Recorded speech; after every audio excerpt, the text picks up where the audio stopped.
Miljana Kulić trenutno uživa na crnogorskom primorju sa majkom Marijom i sinom Željkom. Iako odmara, odlučila je da povuče ozbiljan potez i najavila tužbu protiv Ivana Marinkovića zbog neplaćanja alimentacije. Kaže da se ne osjeća najbolje, ukočila se od klime jer, kako sama priznaje, spava bez odeće.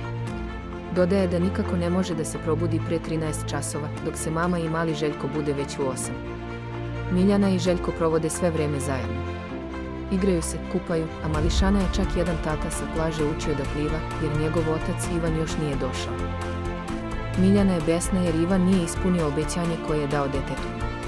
Iako mu je ponudila da mu plati prevoz, hranu i smeštaj, on je odbio. Nakon poruke kojom joj je rekao da prestane da zivka i da radi šta hoće, Miljana je izgubila kontrolu, razbila telefon i odlučila da sve objavi na mrežama. Kako kaže, Ivan je dokazao i sa Lenom i sada sa Željkom da mu nije stalo.